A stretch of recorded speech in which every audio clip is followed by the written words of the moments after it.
We have a series of questions. There are four questions in hand. Very first is explain the difference between Buddhi and Vivek. You know, so Buddhi um, is our instrument called intellect in English, and it's defined as Sat Asat Vivekvati Buddhi. So it is our discriminatory ability. That's how we are different from animals, birds, and other species. They function predominantly by instinct, where as if they are programmed by some higher authority. So they just do as they are supposed to do, expected to do, while we are on a level field. At every moment, we are trying to see, exercise our discriminatory ability by this tool of buddhi to determine what is right or wrong, good or bad, truth and falsehood, papa or punya. All these dualities are for us. They are always right. Animals, we never say an animal did anything wrong because they are governed by their instinctive forces. Now, so the instrument that is buddhi closest to us, where I am residing, is letting me know what is good and bad and sat and asat and all those things. And then, of course, still I have a knowingly I know what my dharma is, yet some people will follow the path of adharma, is it not? So it is just a instrument that tells me what it is. So the force, finally, what buddhi does is it gives me the wisdom that vivek, you know. So vivek is not an instrument. Vivek is the output of the buddhi. Like an automobile is my instrument that gives me mobility. So in the same nomenclature, buddhi is an instrument that gives me vivek. So my intellectual mind discriminates between A and B, so to say. Even if a friend of mine comes into, knocks at my door, if I have two friends, say Vishnu Dutt and Shiv Dutt, then they may look similar. So first thing is this person Vishnu Dutt or Shiv Dutt? So that conclusion, you know, it can be as simple as that. Is it a rope or a snake? It may not be a grand philosophical, uh, you know, output from your mind, but this simple thing, is this a chair or a desk or a stool? This is coming from buddhi. So buddhi is my basic discriminatory ability. So I hope that answers the question. Vivek is the output of the buddhi. Now the second question is, in Gayatri mantra, what is meaning of Dhiyo? Is it buddhi or vivek? So let's go to Gayatri mantra. I have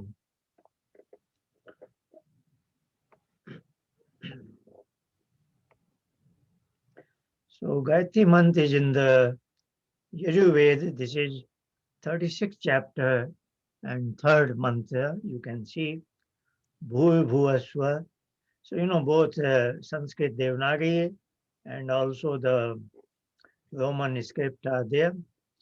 So Gayatri mantra appears in Rigveda, Yajurveda as well as Samveda, and it is called Gayatri mantra. This is a particular meter of 24 syllables.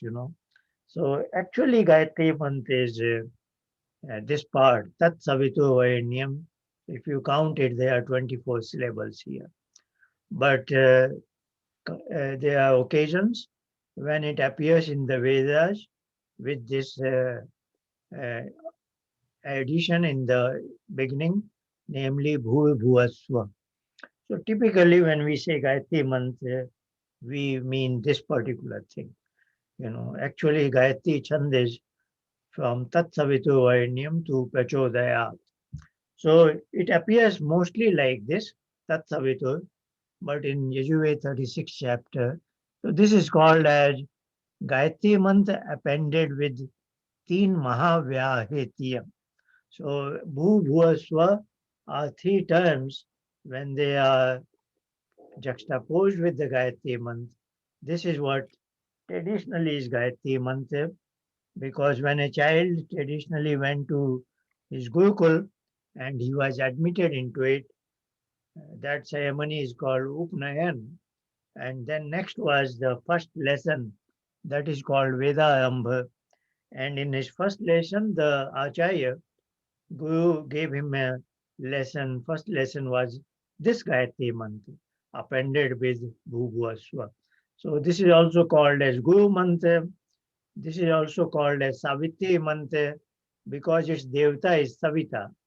So Devta is what is the focal point of the mantra. What is it talking about? So there is a Savitu Vayanyam. So the rishis are telling, and the first rishi who really got enlightened with its meaning is also mentioned. So Vishwamitra is a rishi. So this is the way the Vedas have been, passed on orally, generation after generation. So this is where it is. Now, your question was, let's see, in Gayatri Mantra, this Dio, is it, what is it? So, of course, there is what we call Buddhi, has many names, for example. The one name is, of course, Buddhi is there. Another term is Dhih. Dhih is, this is now in plural, and there is a particular declension, you know. So this has become, in plural, this has become visible as Dio, or Dhiya, due to the grammar, Dhiya has become Dio. Like this is Ya, Ya has become Yo. This is grammar rule of Sanskrit, you know. So Dhiyo Yo Na Prachodayat, but actually the word is Dhiya and Yah. And like Nah sometimes will become no, such as I will say, okay, there, let's not get into the Sanskrit grammar here. So what I'm trying to say is this is the word Dhi, which is in plural has become Dhiya and looks like here as Dhiyo. So that word Dhi is basic word, which is what is the another term for Buddhi. Now our Buddhi, a human instrument, a discriminative ability. Now, if this is, getting better and better, the layperson is equipped with Buddhi, or you can call it as Dhi. But when that rises its stature, the next is called as Medha. You know, there is another Yajurved mantra. I don't know if I can get it easily. Yam Medham Dev Gana Pita Shopas. That will not come out that easily. Okay, no problem. I can recite it. Yam Medham Dev Gana Pita Shopasate. Taya Ma Madhya Medha Vinam Kuru. Taya Medhaya. So Medha is that is possessed by Devatas. So within the human population, some people are higher order, superior people, because their buddhi is better quality, and the result is they do nishkam karma. They perform, they do actions, but without expecting any reward and any expectation in return. So they are superior people because their buddhi is now better quality. So that buddhi is called as medha. And then furthermore, if it is still better, one more notch above, then this is called as Ritambhaya. So like in Yoga Darshan, towards the end of first chapter, we say, actually in between there is Pajya. Yeah. So after Medha, it is Prajna. Prajna is one who is blessed with the Sampadyat Yoga. So now he acquires, he, he gets flash of some knowledge by grace of that Ishwar when he is in meditation. So Buddhi can become Medha by noble actions. Now, with a good meditation practice, you capture a flash of knowledge, then that is Prajna. And now it is a further higher order practice, it becomes Hitambhaya, means Hitam is the absolute truth, and Bhaya is it has become a vessel that can capture that. So now the meditation practitioner is at a very high order, you know. Now anything he desires, somehow he gets to know it. So that is now Ritambhaya Prajna. So, typical Buddhi is Buddhi as well as Dhih. And now the word in Gayatri month is Dhih. Now this can rise to Medha, to Prajna, and to Ritambhaya level based on, how good, how purified it is. So that was our answer to the second question.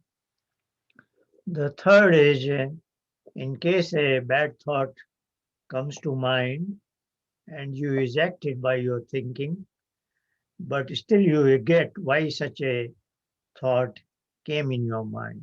So this is the business of our buddhi because its next unit is ahankar. Ahankar is our storage house, where all the past is stored. Basically we have three powers: knowledge, action, and experience, jnana, karma, and bhog. So what is happening in real time is displayed on buddhi. Like I am speaking, you are listening, you make some sense out of it, then that is what buddhi is doing. But when I go to the next sentence, the previous sentence is not lost.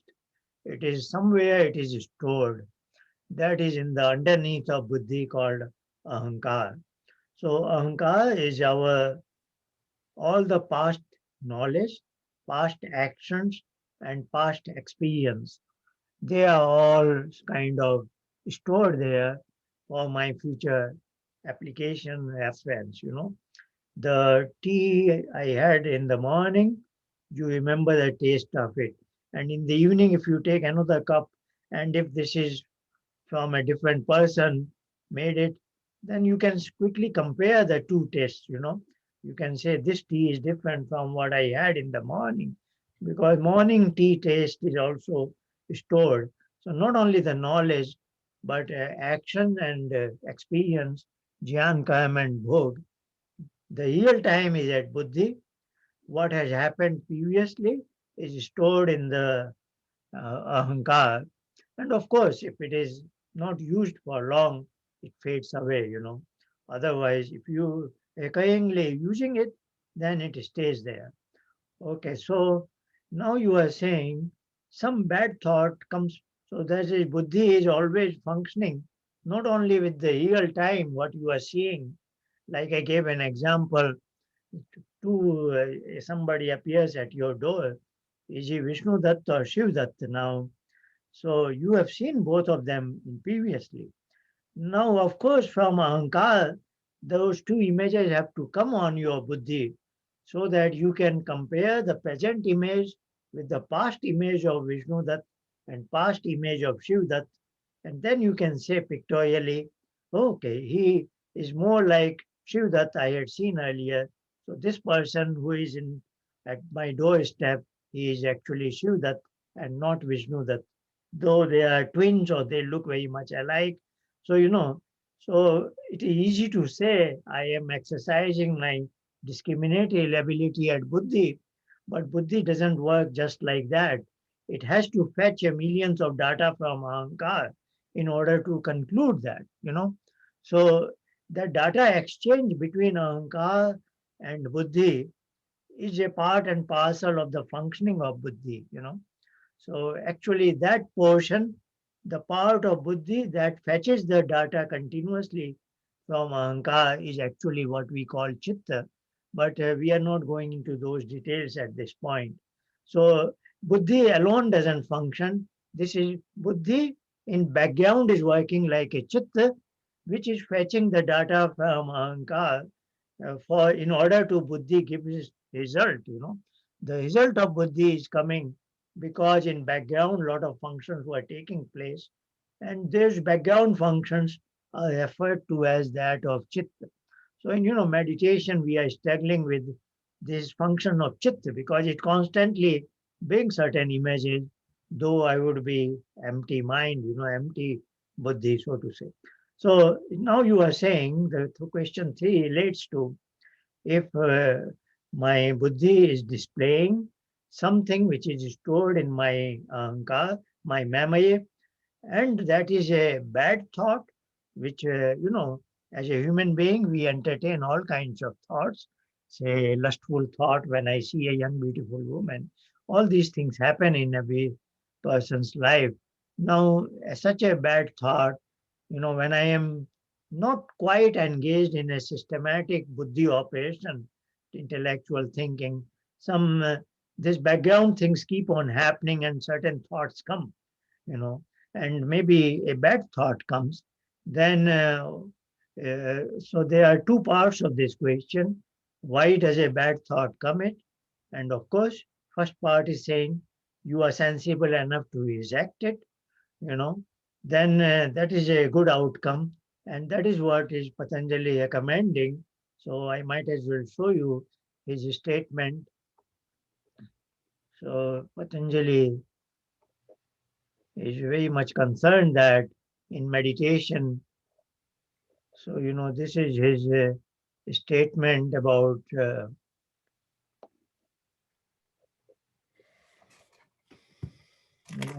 are familiar with Ashtang Yoga. Ashtang Yoga has these 8 elements: Yam, Niyam, Asana, Pranayam, Pratyahara, Dharana, Dhyan, Samadhi. Out of that very first is Yama. So he is listing the 5 elements of Yama: Ahimsa, Satya, Stay, Brahmacharya, Apayika. And next is Niyam. So in our meditation classes, we say there are lifestyle issues. It's not that you sit for 10 minutes Vipassana or meditation and you say, now I am doing Yam and Niyam. Yam and Niyam has to be part of your life. And that is what will make you interested in Upasana, Dhyan, and meditation, etc.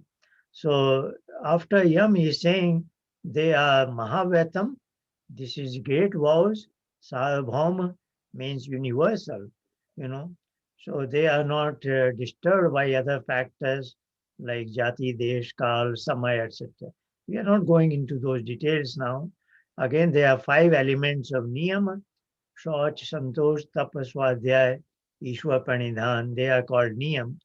And yesterday in my other class, I was mentioning Kriya Yoga, which is Tap, Swadhyay, and Ishwar Pranidhan, the later 3 elements of Niyam. Now, after Yam and Niyam, he makes an interesting statement.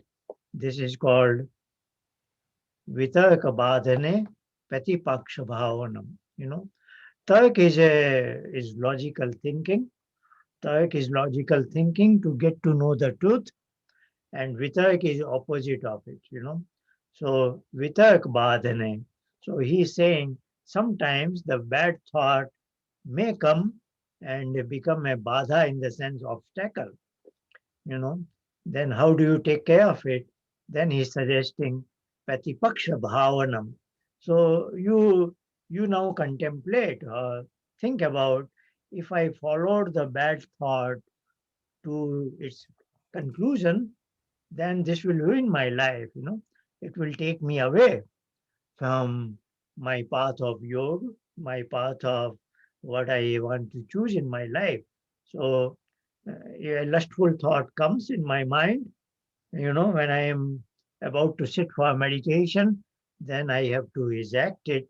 And then he is saying this vitark, and he is now explaining what is Patipaksha Bhavanam. Patipaksha is your path.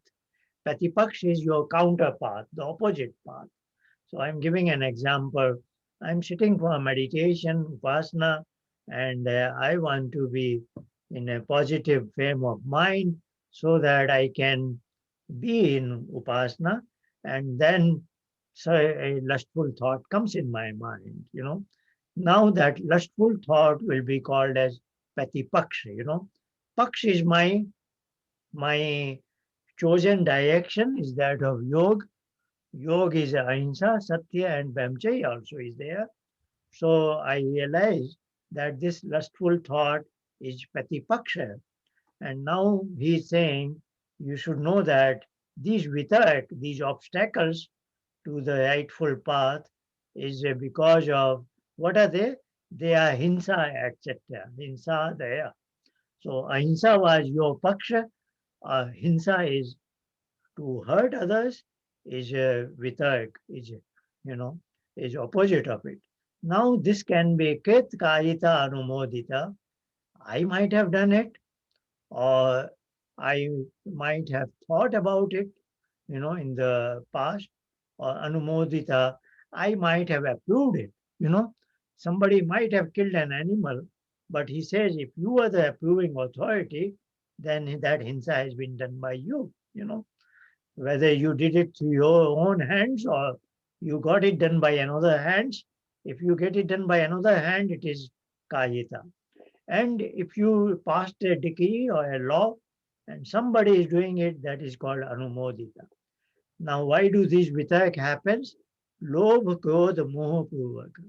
Either lobh or anger, this is greed, anger, or this is delusion, moh. So lust is covered here within lobh, within greed, when you want to illegitimately acquire something. So lust is there. Then this he is saying madhu, madhya, adhimatya. It can be mild or medium or excessive level. And then he is saying dukha, jyan, ananta phala. What it is saying in the long end, this will give you dukh. This will give you pain and suffering, and this will build up your ajnan, ignorance. Otherwise, you are on the path of true knowledge. Now you will be building up wrong knowledge. And anant phala, it is endless. It may not that reward may not come tomorrow, but it will keep on coming many years of your life, even in the previous. So iti patipaksha bhavanam. Now he's saying, if you are capable of thinking of that all these vitark may have these so many dimensions, possibilities, then you are trying to explain to your own mind, you know, that going on the wrong path, patipaksha, is very harmful for me, and then you disregard it. So this was first part of your question number 3, that yes, a bad thought comes, and if you have rejected it, then you have done this sort of analysis in your mind that this bad thought is going to be harmful for you, isn't it? And then second part is, but still you regret why such a thought came in your mind. Yes, one may get it, but that guilt is not advisable. That is what is the human journey. We are all mix of good and bad. So otherwise, why would be in the world?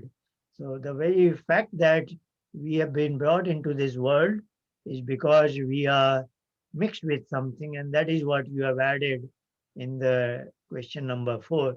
It's basically called as Klesh, and Patanjali defines Klesh as avidya, asmita, rag, dvesha, vinivesh. So these are 5 elements of Klesh, and your question number 4 relates to one of them, namely Dvesh. So question number 3 can be treated as ended here, that yes, Patipaksh Bhavanam is a suggestion from Patanjali that we should not follow the wrong path and argue to our own mind that yes, that is harmful to me, particularly that now I want to march on the path of yoga and so on and so forth. And but there should not be any associated guilt because it came, because that is a very much part of the human life. And we indeed finally want to wipe away all those negativities that are in our ahankar, in our memory, in our storage device. And that is what the practice of yoga does it.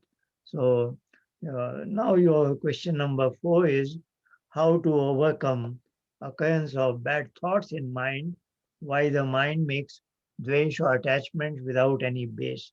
No, there is base for it because this deposits of dvesh we have been carrying forward. This is in our ledger book lifetime, several thousands of life in the past. So it's not coming out of the blues. This is what we have inherited because in our present life or in the past life, we have encountered it and traded on that particular path, which is the negative path. And Dvesh in particular is what is called aversion. Whatever is in the past I have seen or I considered it as causing pain to me, then this is called Dukhanusayi Dvesh. That is the definition by Patanjali. If something was interpreted by you as Dukh, and then you are always wondering, no, it shouldn't come to me, it shouldn't come to me, then that craving, it's a negative craving that you want to be away from what was a painful experience, or it can be painful cause. You just dislike somebody because his words or his sight is not good for you. You somehow dislike him. So that person as a whole becomes like you carry an element of dvesh for him, because in past any encounter with him was painful to you. So that is your it's subjective. That is your categorization of certain life experiences as painful, and now you have bundled them as dvesh. So that is very much a part and parcel of every human being life, rag and dvesh. Rag is Sukhanusaya rag, where we have attachments to what we interpreted as pleasant or sukh, you know. And this is opposite of that. What we interpreted as dukh, I want to be away from it. That is very valid. But once there is a klesh, klesh is a whole body, whole bundle of all these klesh, rag, dvesh, avinivesh, and avidya, smita, etc. So once there is a clash, then I have to have the next birth. So that is why Patanjali Yoga is so important.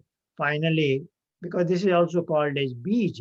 Beej means seed, and that gives rise to, that has to go through the process that it has to germinate and it has to give plants and then fruits, and then I have to eat those fruits and find it as a pleasant or bitter, whatever sukha dukh. So this is a whole cycle.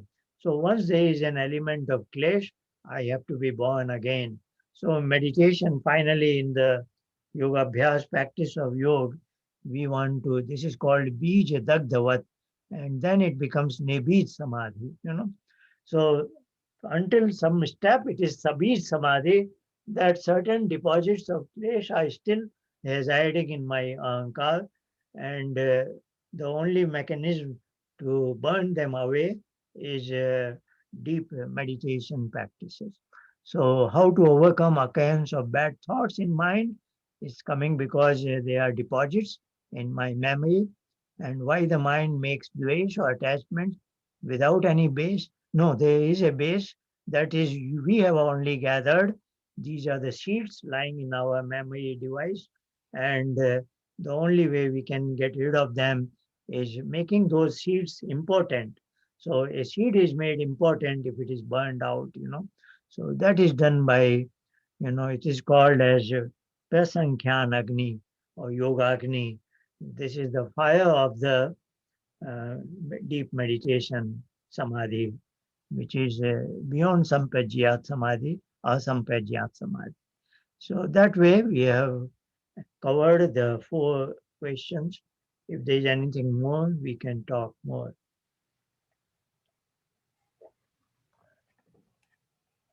Acharya ji, I have a supplementary question. Yes, please. From where the vichar comes to mind, or it comes to ahankar, naya vichar? Vichar is in English we'll say it is a thinking operation. It is a process. It is that Buddhi is in working mode. It is operating certain ideas and processing it in order to conclude what is its conclusion. So विचार प्रक्रिया है जिसके अंतर्गत बुद्धि अभी एक निर्णय निश्चयात्मक व्यक्ति पर पहुंचने वाली है. And in so doing, it is, you know, picking up all its previous ideas, opinions, which are lying in the memory. So, like somebody may say, if Trump is a good candidate or Joe Biden is a good candidate, then he has a lot of previous information about these two candidates in his memory, what is called ahankar, and now he is thinking.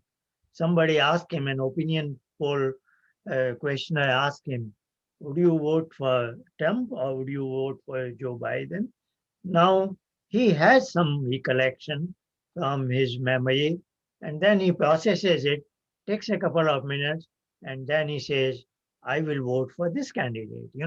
So those a couple of minutes or a minute he is taking, he is thinking, and in order to conclude, so that is what is the business of Buddhi, to come up to a conclusion.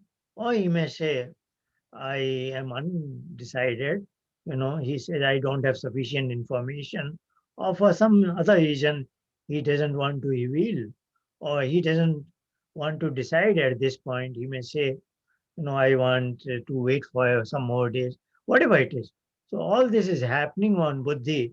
But as I said in answer to your question number one, the Buddhi is always in contact with memory. Buddhi, there is a channel, that back channel is always working. So it is Buddhi is never just like your computer screen. You see something on, this is like your Buddhi, but whatever you are seeing on the screen is resultant of a lot of things is happening in from its cache memory or from its hard drive. A lot of things are constantly coming there in order to display a particular thing on the screen. So this is not in isolation. So Buddhi is not working in isolation. It is always that channel. There is a pipeline between Buddhi and Ahankar, the memory device. And if it is a real-time function, then that pipeline goes up to your sensory organs. Like our eyes and ears are working, and they give the real-time information to Buddhi, and also memory is giving a lot of information to Buddhi. Buddhi is processing all sets of data. The real-time data, they are coming from five sensory organs. The previous data that are coming from its memory, and it is processing them. That process is called thinking. And then it comes up with a final outcome that is Nishchayatmak Vritti. It is called Buddhi. Sankhya is describing Buddhi as Adhyavasaya Vritti. Adhi means it is as the authority. Adi. Avasaya means discrimination. So it is discriminatory ability, and Buddhi is fully equipped with it. It doesn't need support of any other device that way, but it requires information coming from sensory organs as well as from its memory. Otherwise, it is capable of it is an autonomous system.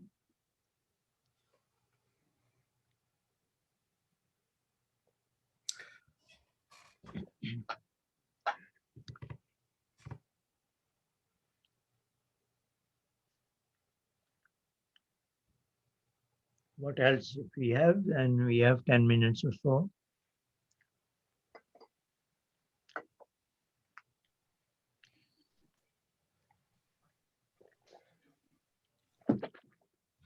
You gave names of five Klesh, Rag, Desh, Avidya, and there are two Yeah, more. I can show you the Yeah. I can show you the.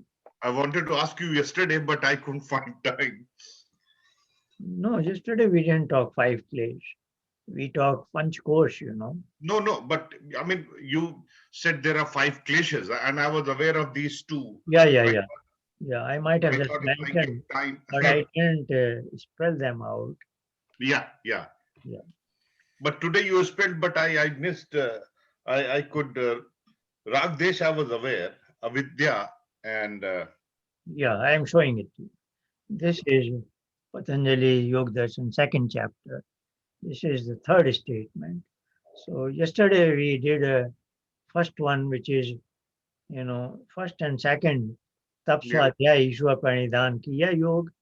And then yeah. this I didn't show it, but I was briefly talking about it. What is the objective of Kriya Yoga? It is twofold. Samadhi Bhavanath and Klesh Tanu Karanath. It Hmm. kind of makes the Klesh thin and thin. Yeah. It doesn't make it vanish, but it makes it thinner. So that is called Klesh Tanu. And also it gives rise to interest in Samadhi Bhavana. So that is what has been covered in the first chapter called Samadhi Path. Now, this Hmm. third statement is he is now saying when he has said Klesh Tanu Karnath means Klesh is thinned. So obviously he needs to describe what Klesh is. So this Avidya Klesh is. has been introduced and now he is describing what are Klesh.